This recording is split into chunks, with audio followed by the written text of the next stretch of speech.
this year. Thank you, Chairman. Mr. Chairman, could I be recognized for 30 seconds? I just want to say a kind word for Senator Young for the good work that he and Senator Schumer and others of our colleagues, Mike Rounds and Martin Heinrich, did in putting together yesterday's seminar on AI. And you did good work, and we're grateful to you and your staff. Thank you. We're in such a hurry. I'm going to keep this really brief. We saw the census figures just recently, 5 million children in poverty. We very much need to address both of these issues. Research and development issues, incredibly important to American competitiveness. I'm all in on that. We also got to stand up for our kids. We can't really get into Let's do it, Chairman. We can't really get it done today, but we're going to continue to get through our members' opening statements. We're pleased to have the chairman of the Senate Foreign Relations Committee, and I've been pleased to be working with him. Well, thank you, Mr. Chairman. As chair of the Foreign Relations Committee and co-chair of the Taiwan Caucus with Senator Tillis, I'm committed to strengthening economic bonds between the United States and Taiwan, and I appreciate that the chairman and the ranking member share this commitment.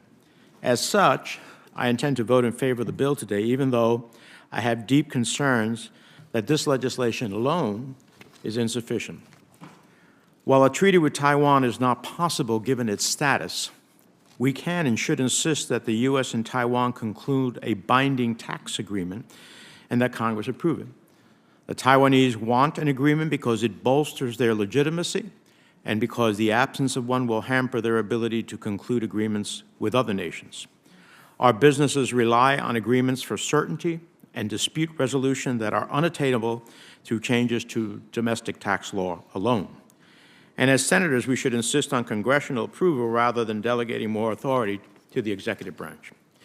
In July, the Foreign Relations Committee reported out the Taiwan tax agreement with overwhelming bipartisan support, including from several members who also sit on this committee. That bill authorizes conclusion of a tax agreement with Taiwan and establishes a congressional approval mechanism. It creates the framework needed to advance our relationship with Taiwan, provides legal certainty to industry, and protects congressional prerogative. Now, I believe, as we have discussed, that we can find a compromise to move both bills forward jointly, but it will require the chairman and ranking member to demonstrate some flexibility in their approach, as Senator Rich and I have said we are willing to have flexibility in our approach as well. So I hope, Mr. Chairman, I can ask for your commitment to continue to work with us towards a compromise that allows for speedy enactment of both bills, and I think that would be a great result. Well, Senator Menendez, Mr. Chairman, you have my commitment, and as you and I have talked about, the intersection today of foreign policy and global economics, particularly to get high-skill, high-wage jobs, means our committees have to work closely together, and I look forward to doing that with you. Senator Carper is next.